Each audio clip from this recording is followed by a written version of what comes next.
What is up, my friends? Welcome to Rebel and Create's Fatherhood Field Notes podcast, where I interview incredible fathers gaining wisdom from their stories for you and I to grow in our craft.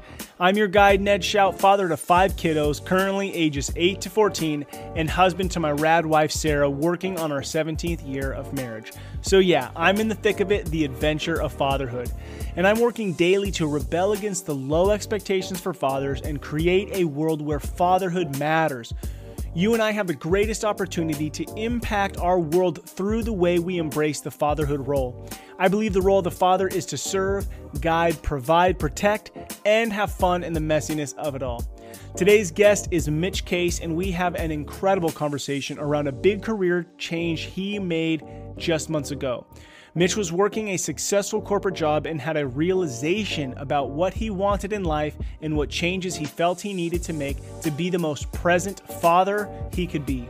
Mitch and I get into the weeds discovering how and when to make big moves as a father. Enjoy this conversation, and if you do, please take a moment to write a review and share it with another father. It's up to you and I to spread the word that fatherhood matters.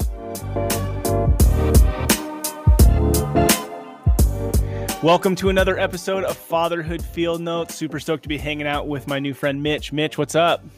Oh, not a lot, man. I just got the boys down for a little nap right now, and I'm super stoked to get to talk to you about fatherhood and the things that we're pretty passionate about. Heck yeah, man. Our good mutual friend, Frumi, had connected us, and Yes. You're out in Kansas City, and I'm stoked just to talk fatherhood and kind of check in, dig into where you're at in life. And I know that I and all the dudes listening will grow from this conversation. Love it. I'm excited. I'm Cool. excited. All right, so let's jump into some initial questions here. How old are you today? I just turned 33 back on November 3rd. Okay, happy birthday. Not too long Scotty, ago. The Scottie Pippen day. I so badly wanted to have a Scottie Pippen birthday party, but COVID didn't let me have other people over to my house. So did you do it by yourself? I wish, man. I still need to go get that jersey. That's awesome. And then how many years have you been married? We've been married for 5 years. Nice. Yeah. And then you got 2 boys? 2 boys. So we've got a 3.5-year-old Dean and a 6-month-old Vinny. Nice. Dean and Vinny. I like it. I like it. Yeah.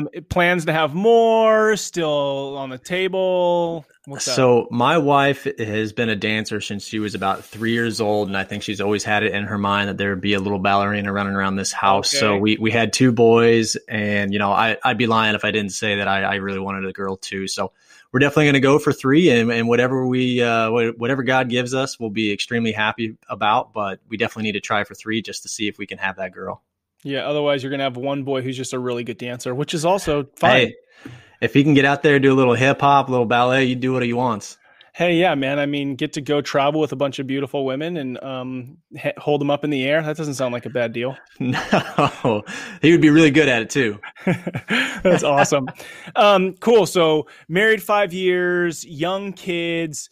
As you've kind of stepped into this realm of being a father, what has been some good resources to you as you've stepped into this fatherhood role the past few years? Having some other people around me has always been really, really amazing, just to kind of watch how other people have kind of balanced their career and their family life at the same time. I grew up with a father that was very present. He was always at all of my baseball games. I was very blessed, and he was a Christian man. So I would definitely say that my father was somebody that I really mimic who I am as a father to my boys. But, I was, when we met, Ned, I was kind of in a position where there was a lot of things going up in the air, and I was really struggling with where I was at from my career perspective, being more in the corporate world. And, when Frumi had introduced us, I had been talking about, this idea of wanting to be more present with my boys. And she had mentioned your book and got us connected.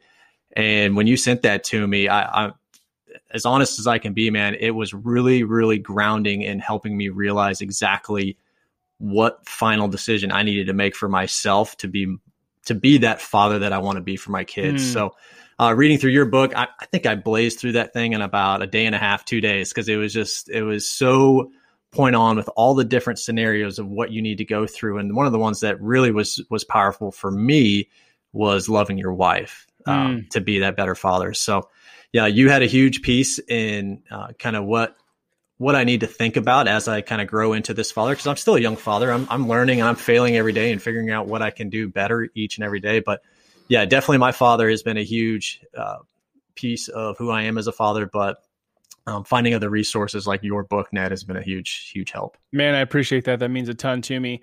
I never thought I'd be an author or do any of this stuff, but it's like similar to you. I'm still in the business world, but just finding a lot of identity in that and kind of missing the opportunity I had in my home. So to know that other dudes are kind of on that same path and that I can together we could all be on that journey of rebelling against, whatever the world says our identity should be and create this life we were designed for is like super rad. Yeah. Absolutely. Absolutely. Love it. Cool. And then, so what's up with your relationship with your dad now? Does he live close to you?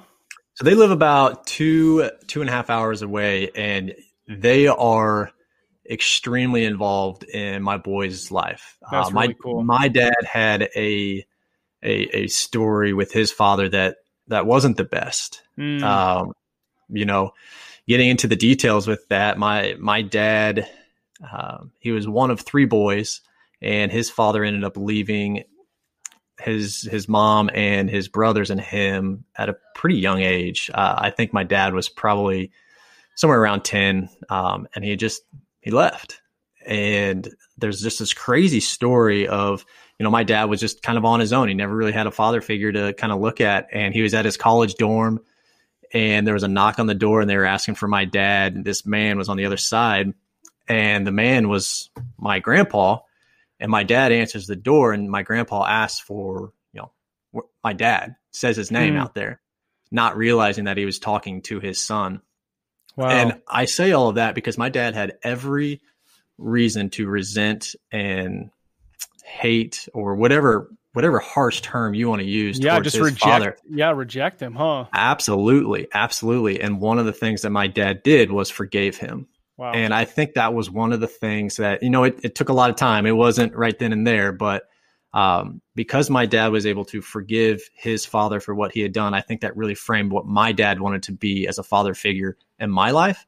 But it also allowed my grandfather to be in my life, which, although my grandpa made some bad decisions when he was younger, he came around and he became a man of faith. He became a wonderful husband to what I guess my step grandmother was, and he was always in my life. And I really, really appreciated that. So the fact that my dad was able to overcome a scenario where he was just completely rejected and was able to forgive him like a Christ-like man, like what better way to look at somebody that's walked a really harsh and tough life to model that and be somebody that's not only forgiving for anything that happens to me, but just being a present father. Like that's something that sticks out to me about what my dad has done for me.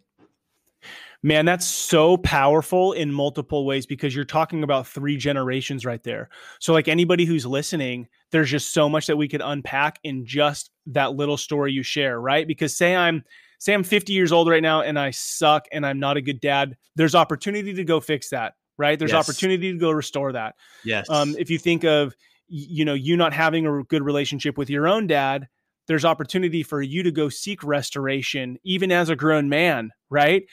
And then think about, like, all of us listening, one day we're going to have sons that are 33 years old, right? And you might feel like, man, what I'm doing, whatever, we're hard on ourselves.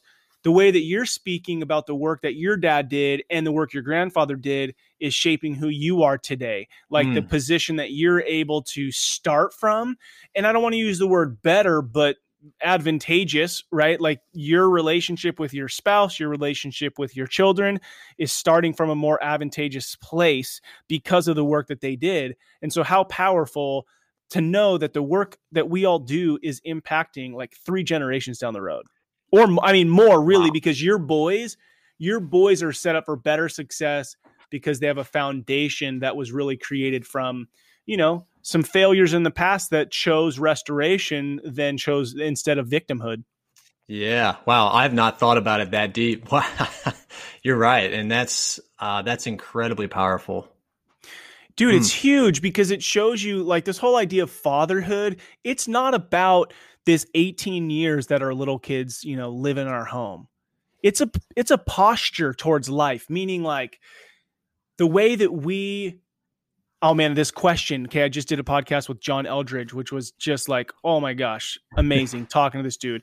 And I'm reading one of his books right now, Fathered by God. And he asked this question. The only question you need to ask yourself is what's life like for those in your kingdom? Dude, that's so powerful. That's powerful. Yep. Right. And so for you and I and us dudes on here to ask, what's life like for those in our kingdom? I mean, it's not just about this 18 years. It's about this long lasting opportunity that you and I have as fathers to love and serve all that's been entrusted to us. Yeah. Yeah. It's like, it's heavy. That question. It's heavy. It is. I'm sitting here like, man, that question of what is it like for others in that kingdom? Like, it's got me really thinking on, what are the things that I'm doing on a daily basis that, can create that. And the idea, like you just bringing up the fact that this is like a generational movement that's going to go into potential. Like I have the potential to create this for not only my boys, but generations to come down to their potential kids, like, and who they can impact with that. Wow. Yeah. The decisions that you and I are going to talk about, your decision to change jobs and do some things. And that decision isn't just impacting this 1 year of your life, which I think in our culture is super hard not to just think it's super short term. Like we kind of think like really short term versus more long term. So, okay, let's keep going. Yeah. Yeah. So, as you become a father, so I didn't tell you, I was going to ask you this, as you become a father, what has been your biggest struggle? As far as, being a father, the struggles that have really come forward for me is patience. That has been something that I'm somebody that's very guarded with my time. I like to know that my schedule is going to be this. And, there's a book out there with the Enneagram and the mindset. And I fall into this category of somebody that likes to guard their time. And when somebody throws something at me that's not on my calendar, that's not in my plan for the day, it's really hard for me to adjust, accept, and go with the flow. And as a young father, like every single day, I am just challenged with my schedule not being how I had seen it in the morning. And it doesn't matter how well I'll plan that. There's always something that gets tossed in there, and being able to be patient with my boys and make sure that, I can put things aside to be that present father with them has been really, really challenging for me. And one of the things that I'm able to do, with my wife is just kind of even ask her, like, what are the areas that you see that I can be a better father with? And like bouncing ideas off of each other through that has been a huge help in figuring out, how can I be a more patient father? Yeah. That's still, it's a daily challenge. That's for sure. It's tough. Is there any tools or resources, not like, I don't know, that you found have helped you when that crossroads comes to be like, I'm going to be frustrated right now, or I'm just going to set this aside and go roll on the floor and wrestle with my kid? So one of the things that has helped me, like with my engineering background, I always like to measure a lot of things. And what I've really tried to figure out and be like more self-aware of is, why is it that this creates issues for me? Like, let's get to the root cause of that. And ultimately, it really comes down to like productivity. I want to know that I have done a really, really good job of my career or what my job is for that day. And a lot of times I can try and measure that through, point systems or whatever that looks like. But I've realized that if I am able to measure and do things outside of that realm of what my schedule was supposed to look like, I can still go out and achieve these different things that tell me that I've had a productive day.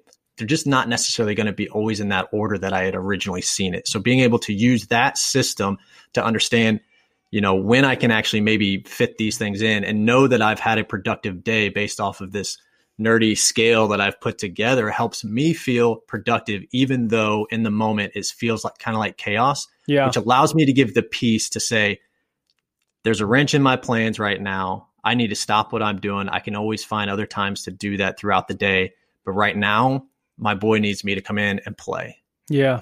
So, man. That's helped me quite a bit. Moving target, but that's awesome. Cool. When you think of the role of the father, how would you describe that in just a sentence or two, what the role of the father is?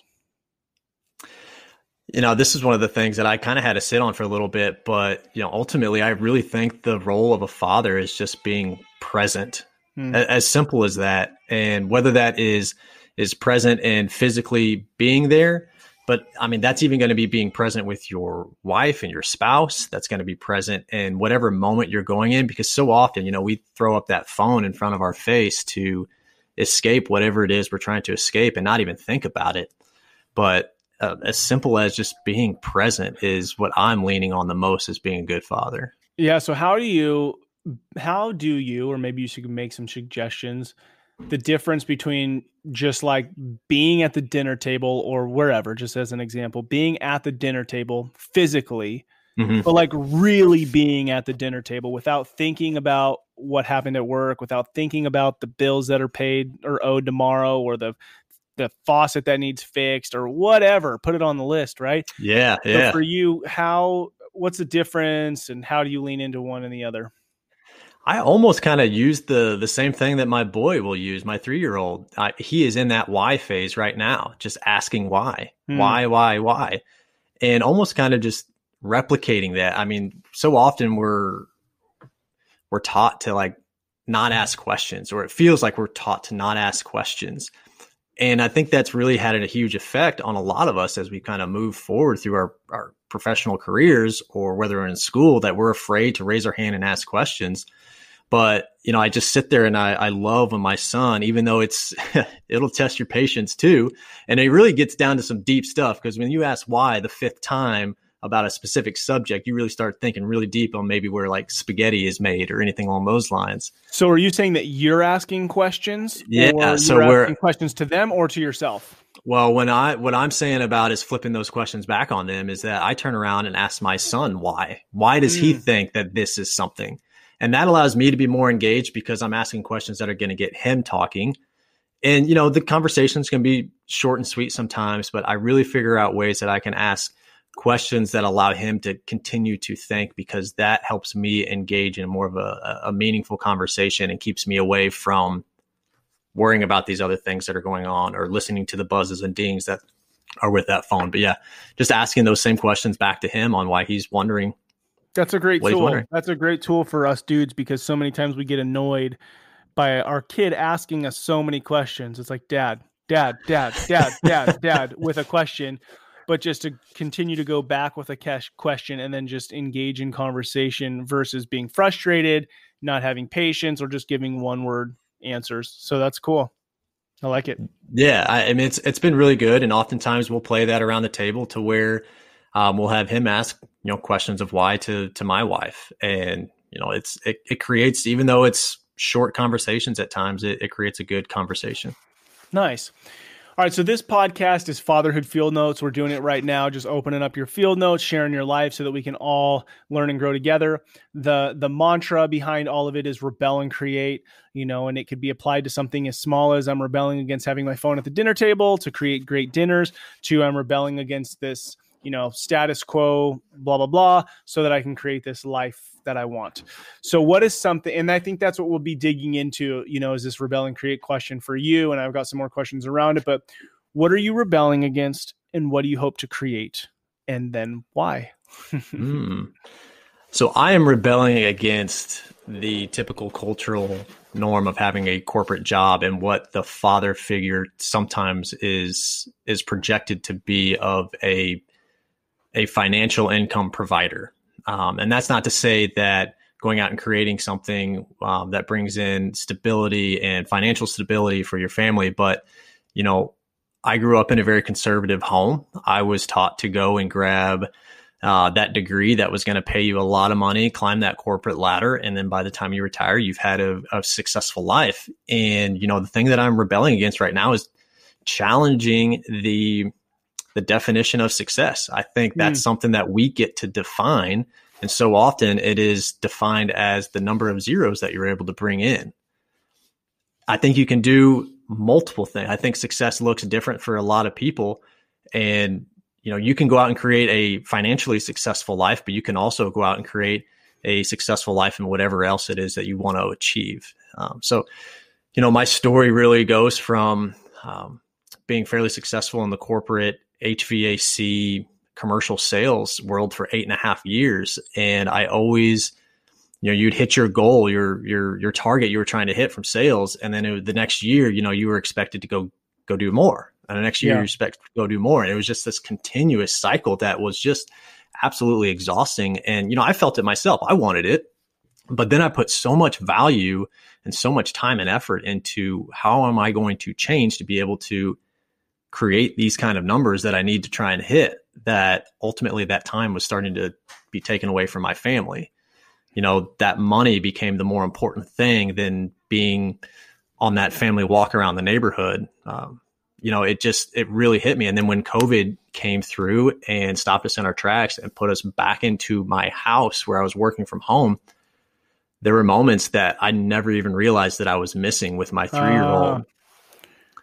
Yeah. It really was eye-opening to me, because I could now go out, instead of having a lunch with a potential prospect or client, I was now out having a picnic in the front yard, kicking the ball around.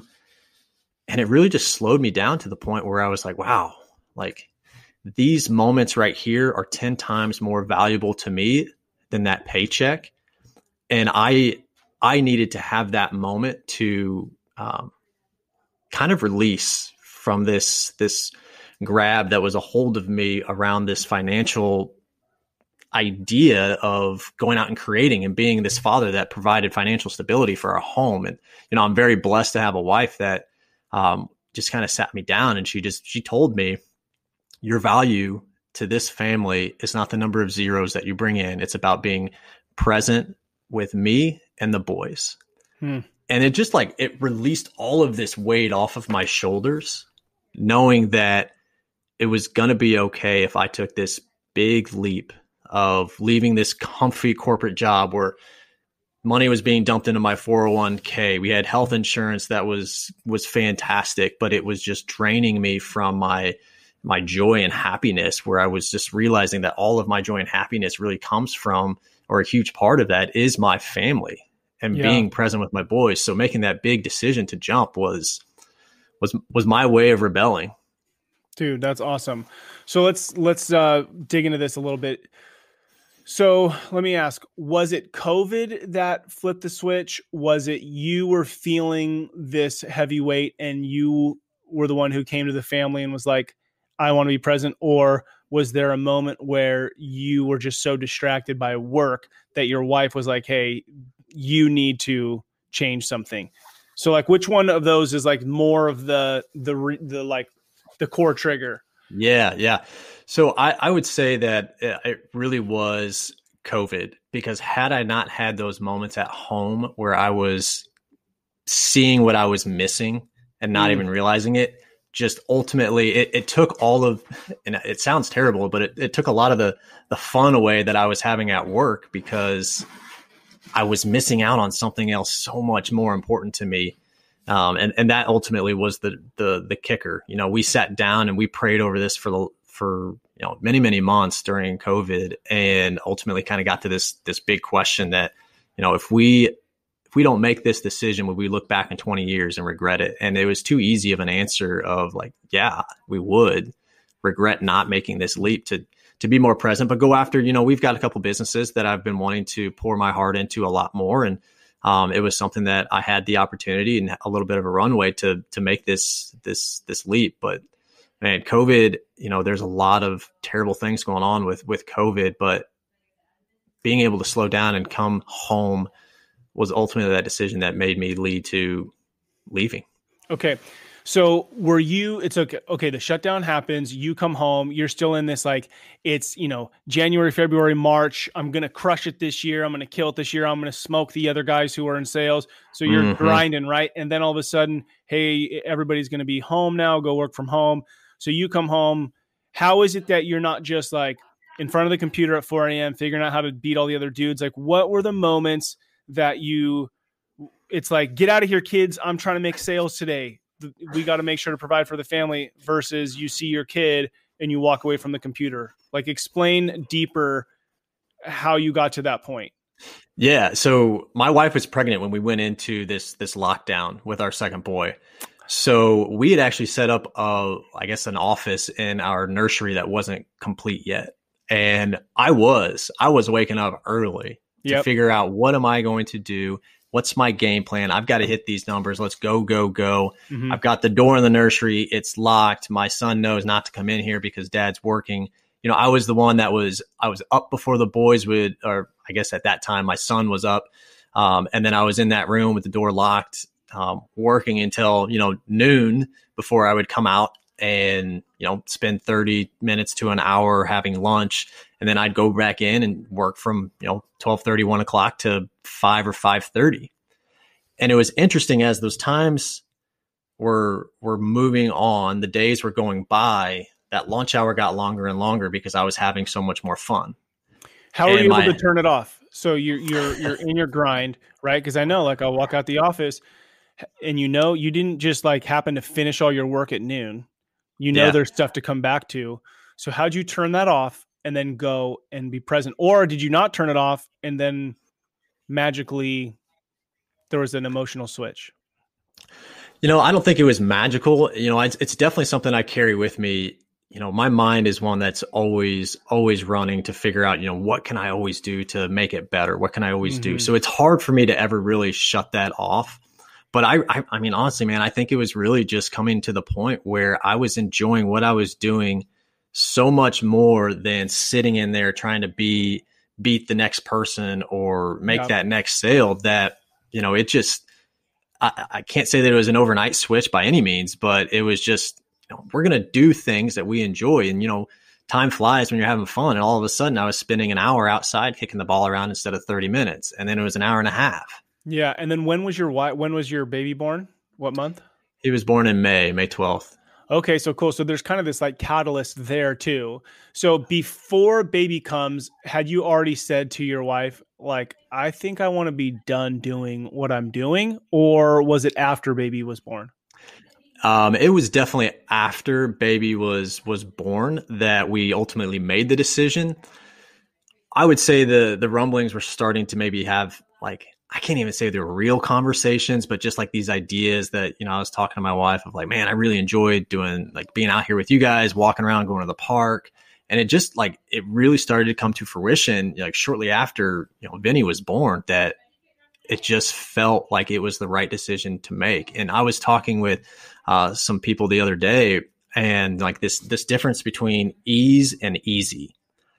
So many times people will sit there and think about, like, they want to take the easy path because it's maybe less challenging and, it's never as fruitful or anything along those lines. But then, they talk about this ease, and it was a decision that me quitting my job, I knew it was not going to be easy. I wasn't making a choice. I was like, this is going to be the easy decision. But I did have this ease that I knew I was making the right decision. I don't know what the future looks like by any means, because I'm in this grind right now as we speak. But my decision it brought so much ease and peace to what we were doing that, all of this fear and all of this, what are we ever going to do if something happens? Like, it just went away, and we started, like, brainstorming on ways, like, if something were to happen, there are so many options out there for us.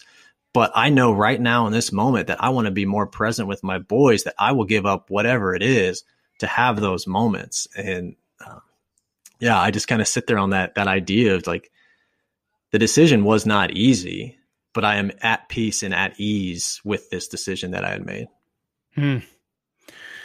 How many conversations do you have to have with your wife to make this decision? Surprisingly, there were some moments where she was like, I was just waiting for you to come out of that nursery and just say I'd quit that day. Cause it got to the point where it was very, I was done. Like, it was over for me, and I just kind of had to wait out that time. But we had to have lots of conversations. This was not a rash decision. This was something that we thought about for a while. And, I didn't, we started maybe having conversations early at the year, or someone was born in May. I didn't walk away until middle of September. So it was 7-8 months before we pulled this trigger. So it seems like it was a strategically thought out, it wasn't a rash decision. Absolutely. Absolutely. I mean, there was, I think oftentimes people can, I've had a lot of people reach out to me, since I've quit, and they're asking me about like, what are you going to do? How are you going to do all this stuff? Aren't you scared about, providing for your family and boys and all this, like all these negative things, and basically getting down to the point where like, this is such an irresponsible decision that you've made because you've got 2 boys to care for and a wife to provide for. And the thing is with it, like, I don't see it as an irresponsible decision. Like, it was very calculated. We knew what we needed to create. And again, going back to that ease, like I knew that even if I fall flat on my face during this time and aren't able to pick it back up, there are so many opportunities to go out and, go and create a little bit of income that's going to help us get to the point. But if I know what my end goal is in life, I got so clear on what I wanted to achieve, not only from my professional career, but as a husband and as a father, that there was no changing what I was going to go out and do. I just hope that it's the story that I've written in my head versus, maybe stumbling a little bit, having to divert a little bit because, I like to know what my schedule is going to look like. Yeah. All right. So as you've made this calculated decision, how do you stay focused on that? Right. So you've told this story. Is there anything that you do like ritually, daily, weekly to remind yourself of where you're headed? And also not fall into, okay, I'm going to work 80 hours a week on this so that then next year I have more time with you. Now, I do think there's seasons of that, which is okay. Yep. But kind of where are you at with that? Because you're clearly working on a couple projects. Maybe you want to share what those are to give some context. But really the question is, how do you stay in tune with the story of why you left and what you're wanting to create? Yeah. So the biggest thing for me is starting my day with a daily journal that really gets into it. And there's a high performance journal that I've been doing for the last few years. And It really helps frame like, what are the things that I do want to accomplish? What are the things that, I'm moving towards, but maybe are not able to make that happen. But it has your goals on there as well. Nice. So I know what I want to create from a financial perspective in a passive income realm, which is going to allow me that freedom of time to be more present with my family and do the things that I want to do. But a big piece of that is literally writing down what I want to accomplish by the end of the month.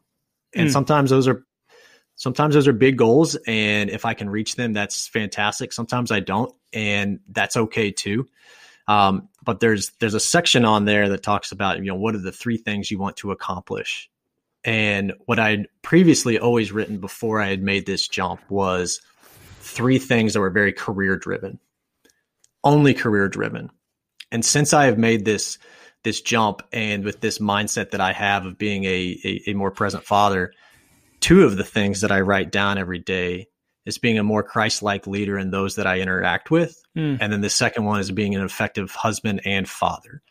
So every single day, there are 2 things that help me frame exactly what I want to accomplish for the day, of the top 3 things. And those are the first 2 that I write down every day. The third one, it can kind of be variable. And oftentimes that is something to do with the career. But that's what helps me stay focused on, not falling back into now I'm a father that stays home and works 80 hours a week versus a father that goes to an office and works 80 hours a week. That's what I have to put in there to make sure that I stay away from falling back into that. But then we've also created very, very big boundaries around, dad's work hours and non-work hours, so that, my son knows that I'm going to come downstairs at 8:30 and I'm going to work till about 11:30. And then from 11:30 to 1:30, it's go time. It's lunchtime. It's playtime. We're going to hang out. I'm going to shut it down. And then from 1:30 to about 4 o'clock, I'll go back down and we'll continue to work. And then, at 4 o'clock, one of the things that I love the most, if it's nice outside, we'll go for a family walk. And that helps me kind of detox from the work environment, release a lot of that stuff that's maybe in my head, and be active and engaged with my family at that time. And it just helps transition from that work dad to dad. Yeah. Dude, really good tools and insight there, to be able to say, yeah, it's possible to shut it down in the middle of the day, depending on your kids' ages, right? You've designed your schedule to meet your season of life. Yes. Right. Yes. And so that's really powerful. Love it.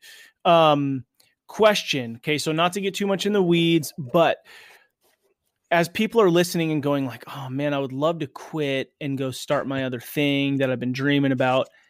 How ready were you financially to leap? Like, did you have to cut your lifestyle to some level by making this decision?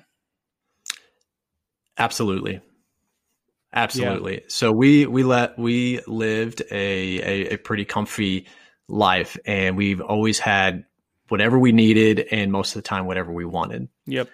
And knowing that this decision was going to put a financial burden on our family, it was something that my wife and I had to come into an agreement. We cut a lot of places. You know, there were some non-negotiable areas that we would not cut what we were spending on, but there are a lot of areas that we knew and came together as a team and a family to say, all of these are wants and we can cut these out. And the reason that we did that, you know, we've got to go out and create these two businesses that we're trying to operate to cover our expenses. And the more we can lower our expenses, that's going to allow us to reach that goal a lot quicker. So, so it took a lot of planning. Yeah. So what's one thing that you had to cut out? Like, what's one thing that Mitch, is there something you could think of that you cut out by making this decision?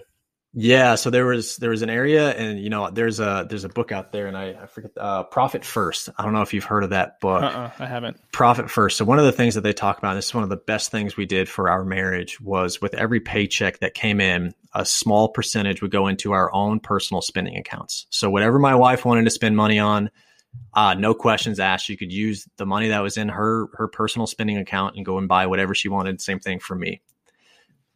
We had to decide to get rid of those accounts. So that spending money was really no longer for us personally. We do still get a little bit, but we're talking about pennies compared to what it was before. So being able to sacrifice on doing the things that we wanted to do, like if I want to go out to eat, or I didn't plan my day to go grab lunch from the groceries that we had in the refrigerator, I'm going to have to go swipe my card from my personal account if I want to go get a burrito from Chipotle. But also on the flip side of, I like to read a lot.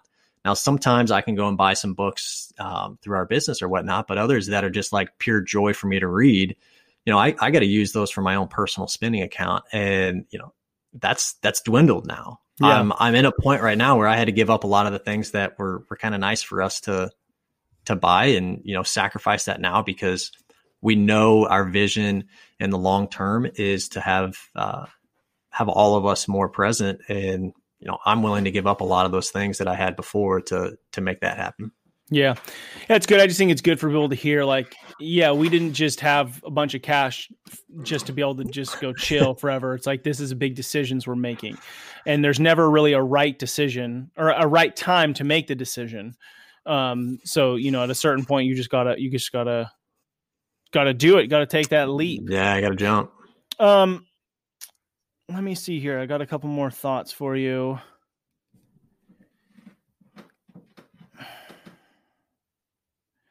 Just thinking about that decision, how much information did you need?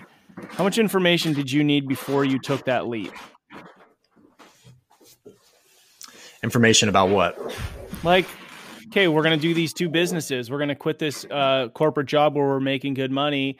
Like, how much information do you need? Because you're a planner, you're strategic, you know, at a certain point, you don't have all the information. You just never do. Yeah. Well, I mean, I needed at least a half-written story of what I knew was going to, you know, kind of project what we could potentially do with these businesses. So when you say story, a story of like, okay, I think this company is going to be running at X dollars per year, and it's going to have Y profits per year, and it's going to do that by, you know, 3 years from now. Is that the story? Right. Yeah. Just putting projections on what we saw from 12 months, 24 months, and even further out. So writing that pro forma, what we can expect that these businesses can potentially create. You know, it's all, you know, we still got to do the work to go and make that happen. But for me, what gave me kind of that piece was using the data that we had already had from what we've done in the past, and knowing that I can put X amount of more hours into that. This is what we project that we can create through this, and that, you know, being able to write through that and understand, like, this is that breaking point for us. Like, that tells me how much runway we need, and we're going to go out and create that. And then how much input does your wife want to have on that? So when you're like, we're going to make, X dollars in, 2025, is she like, oh yeah, cool, and moves on? Or does she want to know the details, dig in? Like, what's that look like between the two of you? So she is pretty laid back when it comes to the financial side of things. What we agreed to when we got married was always sharing in everything that we were going to be doing. So I keep her up to speed on where we're at, and she gets to hear the good, bad, and the ugly too. Like on the days that, I'm really struggling, she is a rock for me. On the really good days, we get to jump, enjoy, and celebrate, but always keeping my wife up to speed with where we're at, and those projections and that story that we had kind of written from the beginning is something that we've always just, we've got a relationship that we can have those honest conversations. And it's good to have those conversations too, because it puts some checks and balances on me so that I don't fabricate a story. I tell that to somebody else, and then that we can look at it together and make sure that we're staying on track. Do you guys have a standing meeting, or is it, just kind of come up as it comes up? I wouldn't say we have a standing meeting. I mean, with two boys running around, it's really hard to put anything on. Most of the times after the boys go to bed, we find a couch just to kind of decompress. But, one of the books that I had heard by listening to your podcast was the 7 Secrets of Effective Fathers was the loving your spouse side of things. And in that section of that book, they talked about, setting up date nights and everything, but checking in. And oftentimes, like, especially during these times with COVID, it's hard for us to have like that date night where we go out and do something along those lines. But oftentimes it's just us knowing that we're going to shut it down. We're not going to turn the TV on, and we're going to talk. And yes, during this season of life that we're in, we do probably talk a lot about business, just trying to keep her up to speed with where we're at, and her asking questions so that she knows where we're at as well from her own perspective. But I would say like those are kind of those standing meetings is where we'll talk about business for a little bit on maybe some of those date nights, but trying not to dwell on it too much, because we gotta stay connected ourselves to make sure that we're enjoying what we're doing and being the best we can for our boys. Yeah, totally. So, okay. And I just think it's important to point out to everybody, you made your leap away from your corporate job in September, and we're in November now. Yes. So have you had any moments yet where you're like, oh my gosh, what did I do? Or not yet?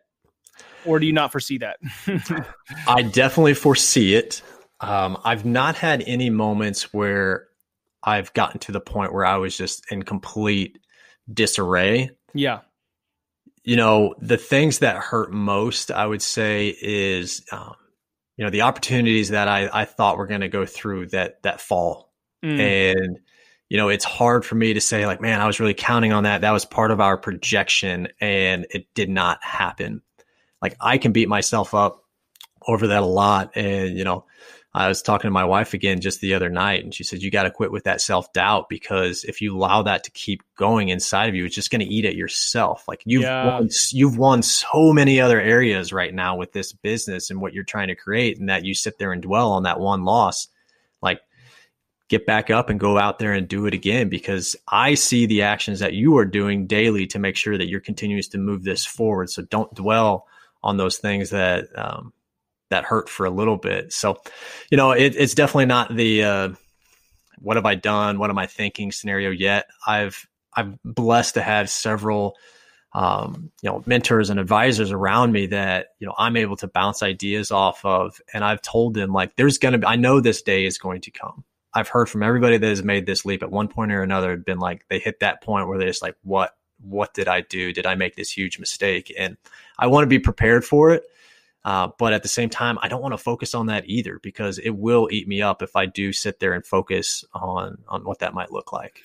Yeah. So a couple things you said. So what's your wife's name? Emma.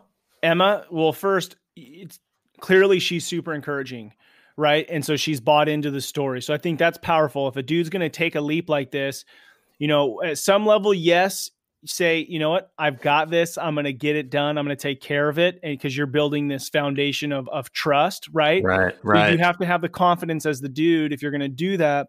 But at the same time, to be open and honest, and have that relationship with your spouse that they're going to be trusting and encouraging around that. And then also, just to side note, is the mentors, is like having people to speak in your life. And you made a really good comment that you don't fabricate a story to yourself. I think a lot of men, either in the corporate job or running their own business, they are not accountable to anybody. So they fabricate a story, and then before you know it, just stuff falls apart. Yeah.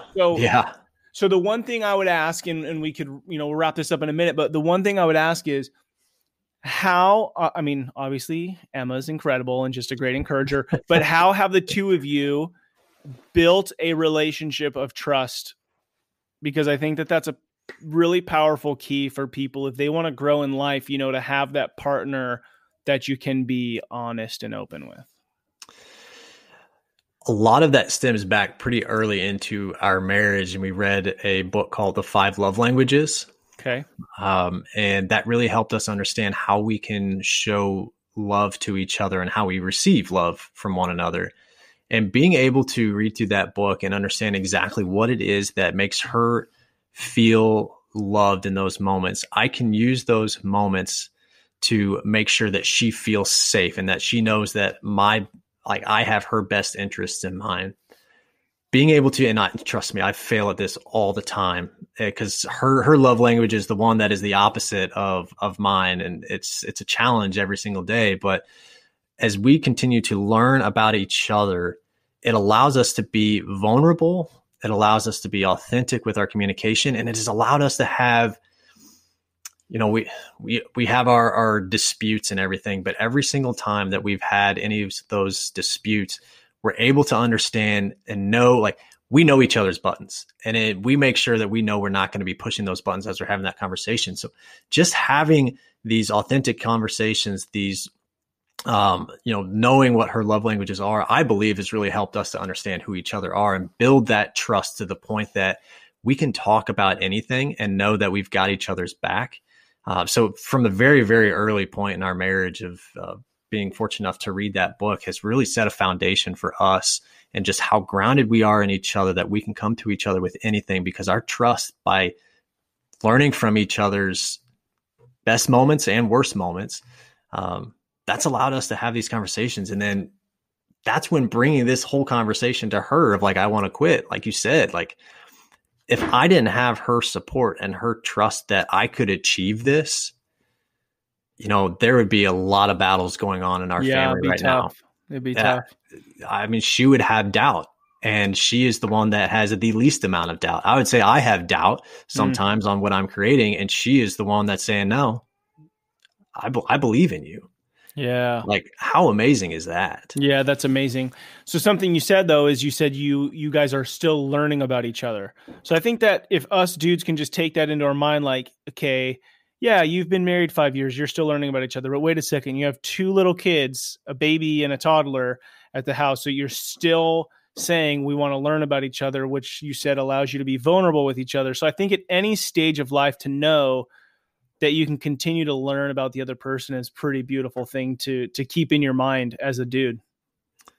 Yeah. I mean, it's down to learning from looks when I know that she's exhausted with the babies to learning the things that bring her a lot of joy as well. I mean, I know you believe in this as well, Ned, that just, learning is a lifelong thing. And yes, it's not necessarily personal development skills that we need to always be learning, but whether it's vocabulary, whether that's the things that we love about our children, and down to the point of learning about our wives, because the day that I met my wife or the day that she met me, I am a completely different person than I was that day. And, we've got to be able to learn with them as we all change, because my wife is a completely different person, and I've loved her more so as the person that she has become than when we first met.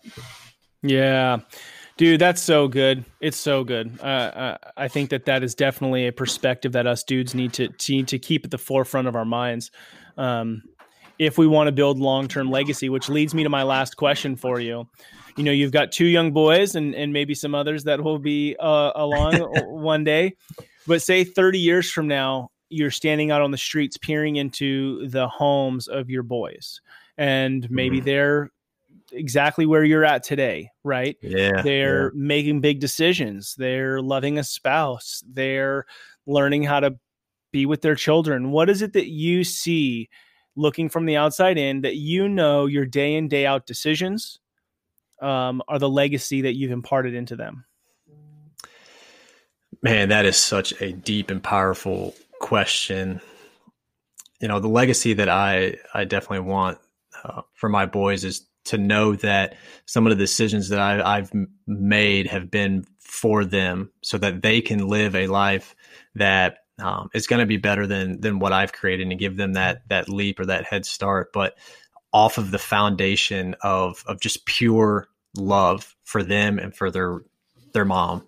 Like this decision has not been easy, but I want them to know that every decision that my wife and I ever made in our family was based around the fact that, is this going to show our boys love? Are they going to feel loved? And that's going to go down to their spouses as well. Like the idea that I'm looking into my kid's home, and if I can look through that window and peer in there and just see smiles and laughs and a family that, they would have their challenges, but know that every decision that they were making was going to be based off of the foundation of love, to show love for themselves and respect for themselves. Like that's going to bring me so much joy, man. Yeah. That would be a fun day. Man, that's so good. Yeah.